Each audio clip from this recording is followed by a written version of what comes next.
I'm muted. Yo, everyone, welcome back to a brand new stream here on the Max Tiger HD YouTube channel. Today, we're back with a brand new stream of the F1 Chat today. I'm going to be talking to you about the Dutch Grand Prix at Zandvoort and the Italian Grand Prix at Monza. First of all, I would like to say a massive thank you to the people who have been watching my Hull City vlogs recently. 870 views. 870 views on that vlog. So hope you are enjoying that. Please make sure you go check it out now. And also my other ones of Coventry and Norwich. But yeah, so Dutch Grand Prix and Italian Grand Prix, we'll rattle through this very quickly because I think I might have another stream to get onto depending on what actually happens. Go to the comments here. Big up the Whole Line podcast. How you all doing? I'm doing well. Rurley's in the chat. Yo, what's up, Rurley? Hope you're well. Also, as we kick off the what do we kick off? Kick off the stream. There you go. That's what I was looking for. So yeah, it is gonna be a short-ish one. It's not gonna be the longest stream I've ever done in the world, but it won't be realistically. It won't be the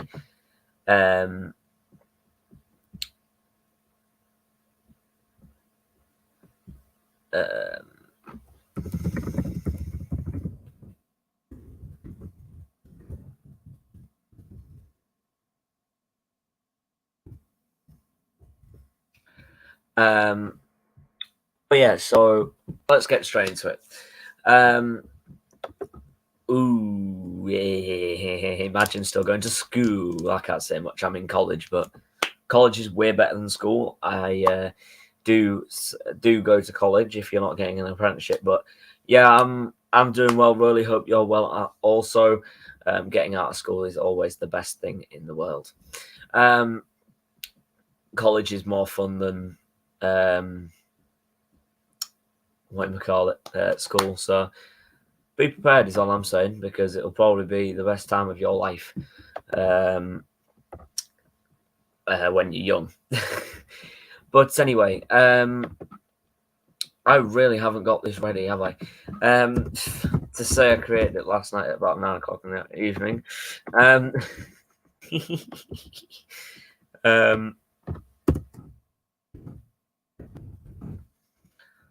So, Dutch Grand Prix review. So,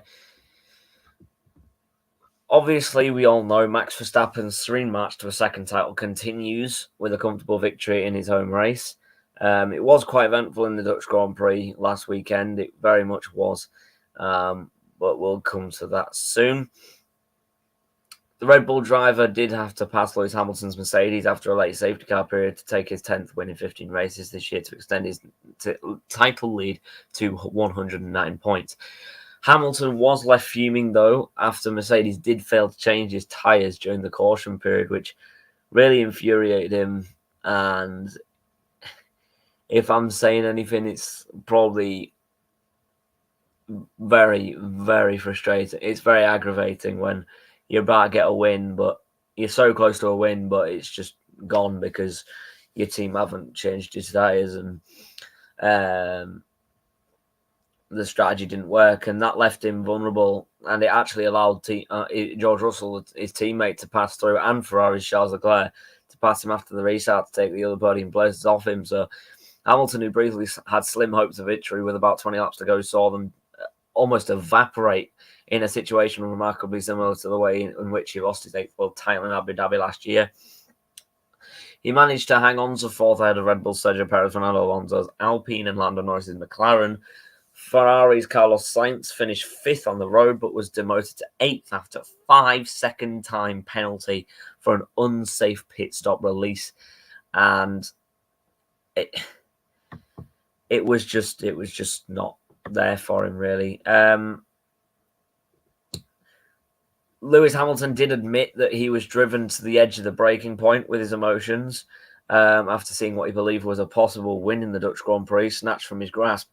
Max Verstappen took yet another consummate victory in his 10th in 15 races so far this season as he marches serenely to his second title that is now inevitable. But the story of the race that was Mercedes came closer than ever before this year to take that elusive win. Max Verstappen can clinch his title by Singapore Grand Prix later this month. When a strategy decision during the late safety car period left Hamilton in the lead, but vulnerable to Verstappen as much as he had been last year in the title decider in Abu Dhabi, it all became too much for the 7-time world champion. He swore at his team over the radio, railing at what in the heat of the moment felt like an opportunity thrown away. That one of the 2 safety car periods that prevented Hamilton and teammate George Russell heading into the final 10 laps of the race, running 1-2 came under suspicious circumstances involving Red Bull's sister team, only made those emotions stronger.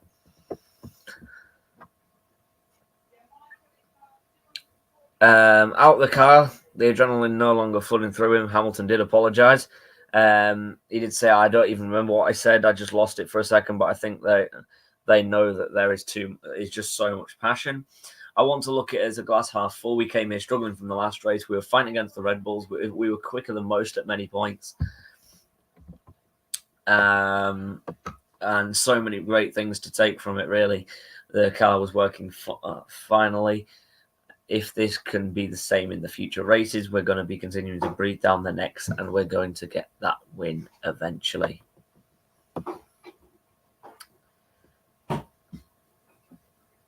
So,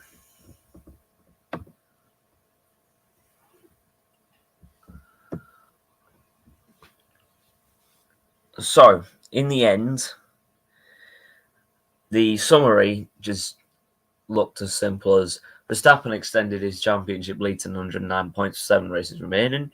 Tsunoda and Bottas retired. Leclerc and Russell overtook Hamilton for P2 and P3 as furious Mercedes driver had to settle for P4, and Verstappen wins after overtaking Hamilton on the final lap. So if we go to the results,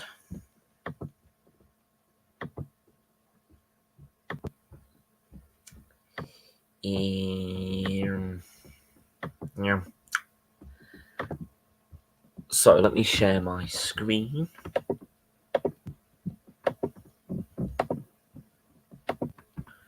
I shall put myself here, so nowhere, so you can see the screen fully. Here you go then. So this is qualifying. So Max Verstappen finishing on pole, Leclerc, Sainz and Hamilton, Sergio Perez with George Russell. Very, very typical, really. Like, just same old, really. Sebastian Vettel getting into 19th, so not going anywhere at the moment. Lando Norris finished 7th, and Mick Schumacher was in 8th, so another top 10 finish in qualifying for Mick Schumacher.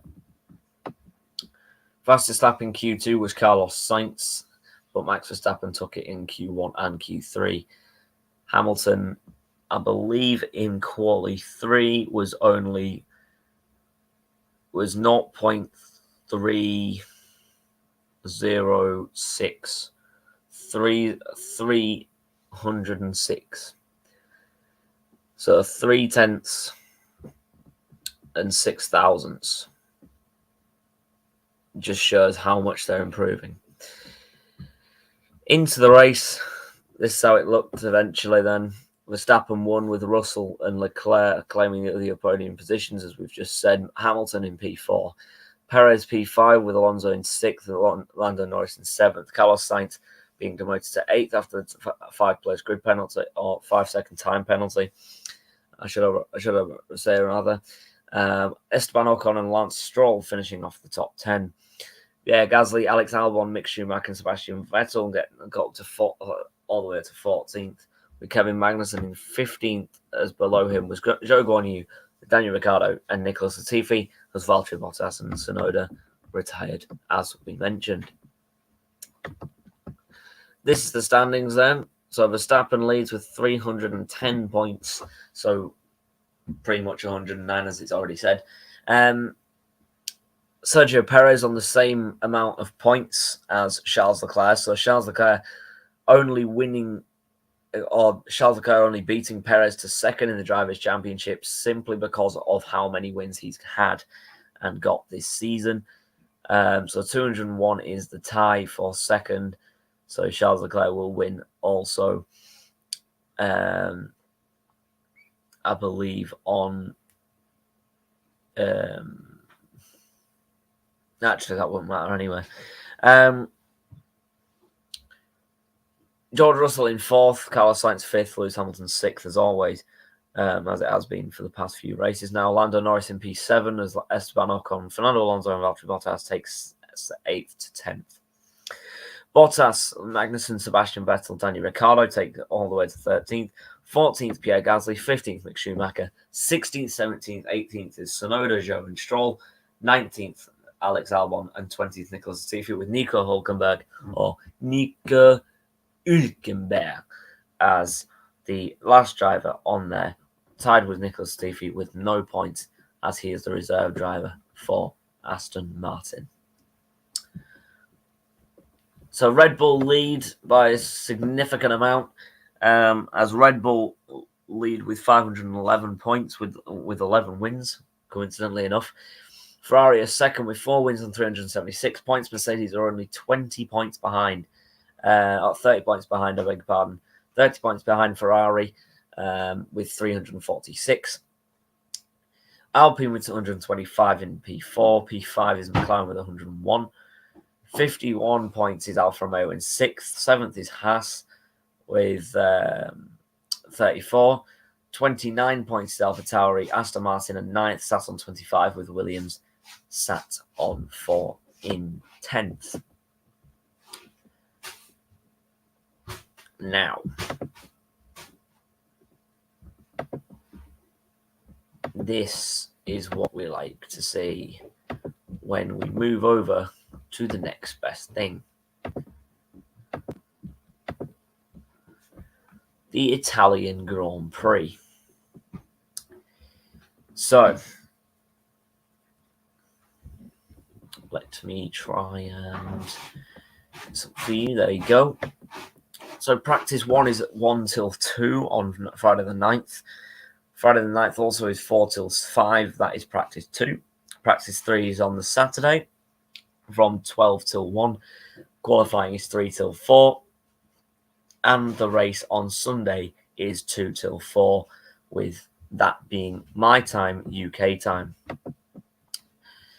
Track time would be 2 till 3, 5 till 6 on the Friday, 1 till 4, 4 till 5, 3 till 5 on the Sunday.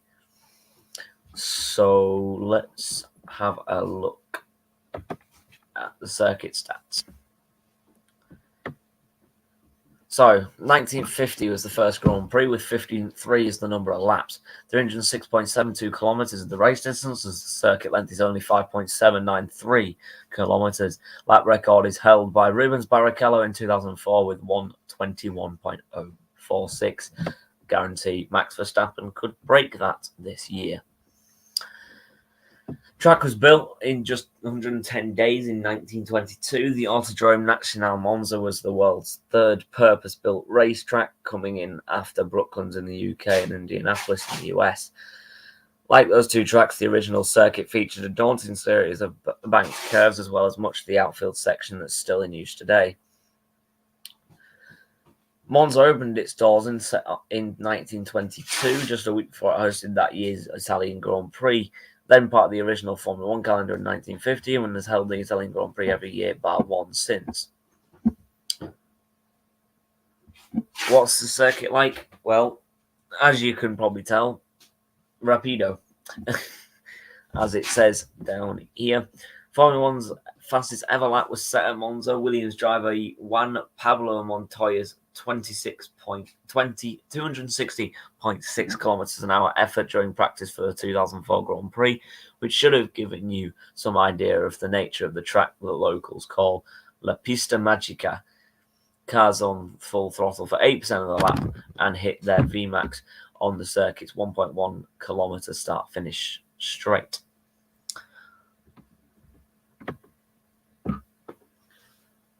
Best place to watch then, aim for the grandstand at the Variante del Reticolo to witness the awesome spectacle of cars braking from around 350 kilometers an hour to just 70 kilometers an hour before negotiating the tight chicane at turn 1 and turn 2. This is also one of the track's best overtaking spots, as well as a magnet for first lap tussles.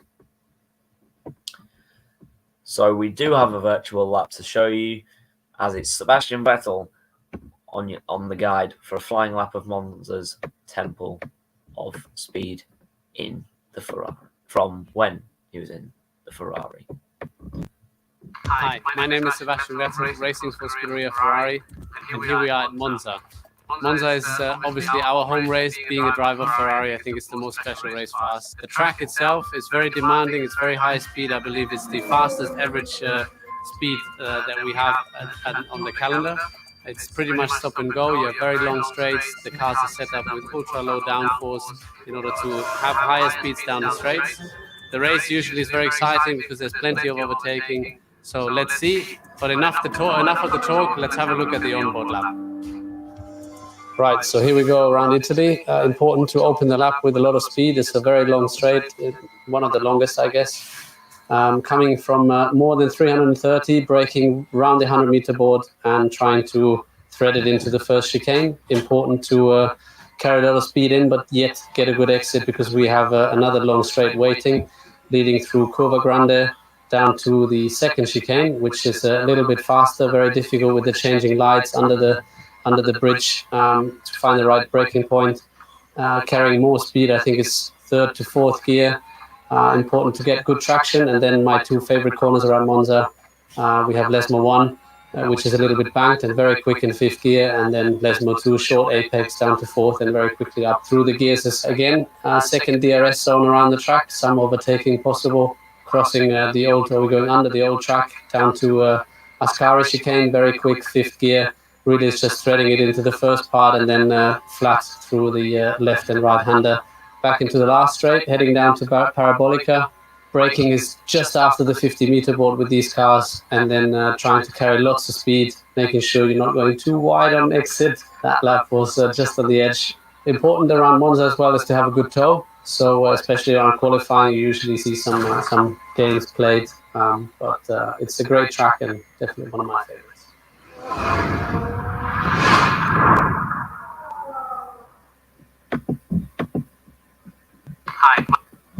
So then, there you go.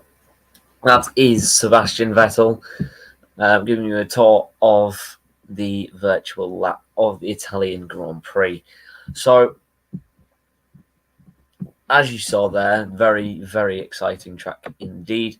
Should be a very entertaining race, especially with the pace of the Red Bull, the Ferrari, and the Mercedes. It'll be very interesting to see strategies going into this.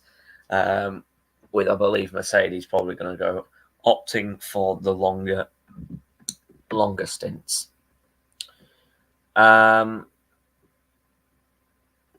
This isn't a sprint race, before anyone asks. This is not a sprint race, so a sprint race weekend.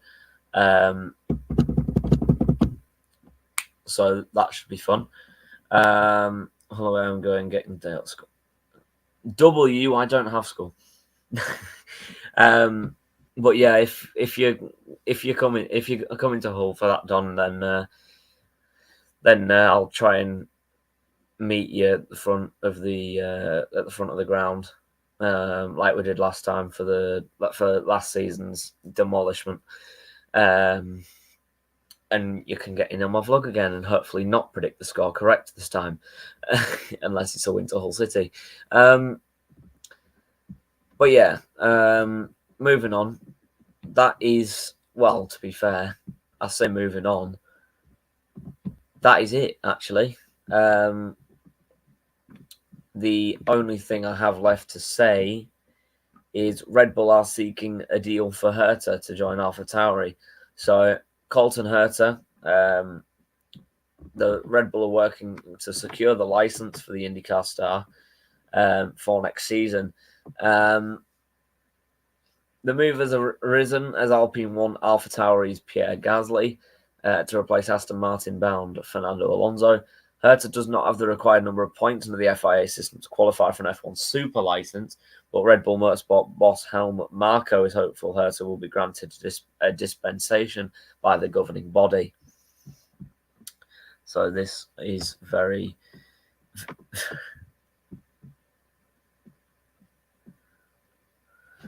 Oh dear. Save it for Tigers Talk tomorrow, Don. Save it for Tigers Talk. You can also come on the Tigers Talk before the Luton game, which will be on the Thursday evening. Anyway, or Thursday afternoon, depending on what happens. Astonishing enough, all the parties and teams involved, we found an agreement. Marco told US broadcaster Speed City.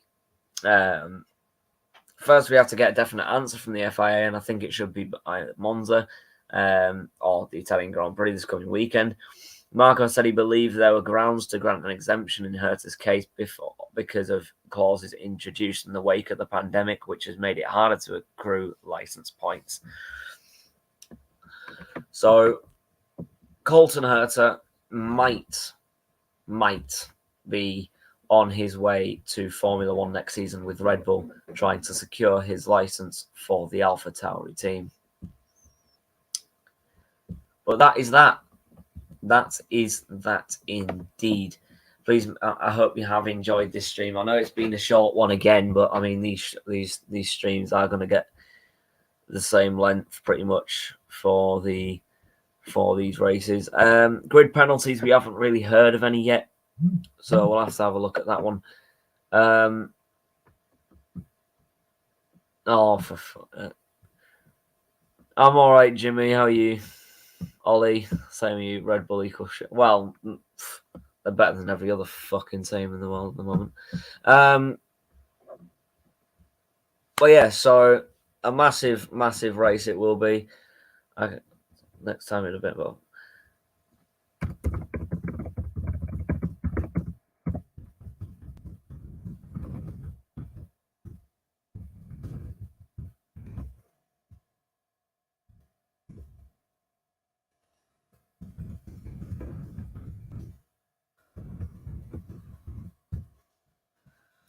right. But yeah, I hope you guys are well as also.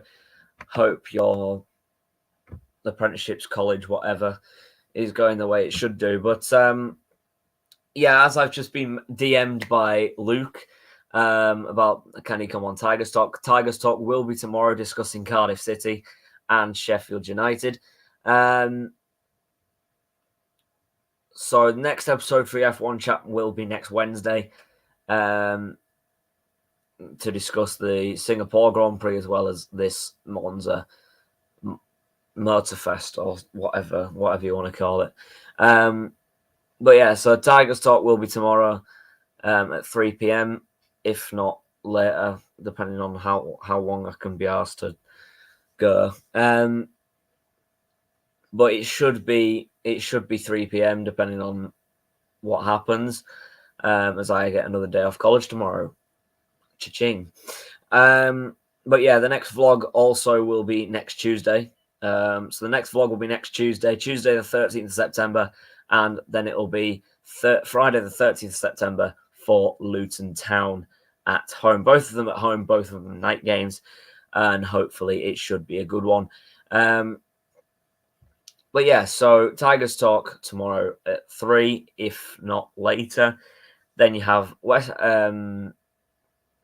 at West Stand. The F1 Chat next Wednesday, as well as maybe a vlog on the Tuesday night for Stoke. So the next, and then so pretty much I'll do Tigers Talk. I'll do a double Tigers Talk if I can for the Cardiff and Stoke game, just simply because the Stoke game comes quicker than I expect to, and I can't really get it out on the Monday because I'll be at college. So it will be difficult, but I will get Tigers Talk out for tomorrow. There'll be a lot to discuss. That's all I'm going to say. But I hope you have enjoyed this stream. Please make sure if you did, smash the subscribe button and the like button whilst turning on post notifications. Follow me on Twitter at MTHD_official and on Instagram, MaxTigerHDOfficial. You can join my Discord server. Just DM me on Instagram or Twitter or whatever social media you can find me on. Or just DM me on Discord, MTHD_official, capital MTHD and O for the official. Hashtag 7893, I believe.